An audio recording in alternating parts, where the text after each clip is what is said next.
கடந்த வாரம் தமிழ்நாடு ஹஜ் இல்லத்துக்கு நான் அடிக்கல் நாட்டினேன். விமான நிலையத்துக்கு எதிராக ஹஜ் இல்லத்துக்கு நான் அடிக்கல் நாட்டினேன்.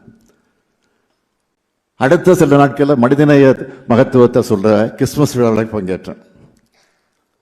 மறுநாள் திருநெல்வேலி மாவட்ட அரசு விழாவில் நெல்லையப்ப திருக்கோயிலில் வெள்ளித்தேர் வரும் ஜனவரியில் ஓடும்னு நான் சொன்னேன். இதுதான் திராவிட மாடல். நம்மளை எப்படி கார்னர் பண்றதுன்னு தெரியாம எதிரிக புலம்பிட்டு இருக்காங்க. இப்போ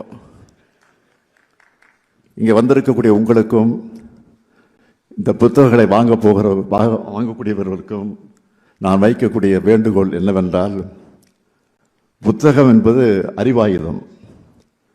பயன்படுத்தாமல் விட்டால் ஆயுதம் துருப்பிடிச்சிடும். அதே போல புத்தகங்களையும் அலங்காரத்துக்காக அலமாரி வைக்காம தினமும் எடுத்து வாசிக்கணும். அப்பதான் நம்முடைய மூளையும் துருப்பிடிக்காம இருக்கும்,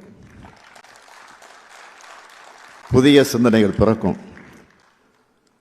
இன்னைக்கு 30 செகண்ட் ரீல்ஸ் வீடியோவை கூட முழுசா பார்க்காம ஸ்கிப் பண்ற அளவுக்கு எல்லாமே வேகமாக போயிட்டு இருக்கு.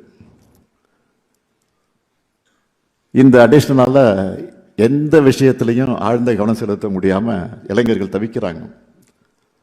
ஆனா குட் திங்ஸ் டேக் டைம்னு அவங்க புரிஞ்சுக்கணும். இது போன்ற சூழ்நிலையில புத்தக வாசிப்பு தான் மனதை ஒருமுகப்படுத்துகிற மெடிடேஷன். அதனால நீங்க எவ்வளவு பிஸியான வேலைகள் இருந்தாலும் ஒரு நாளைக்கு ஒரு அரை மணி நேரம் அல்லது 15 நிமிடமாவது புத்தகங்களை வாசிங்க.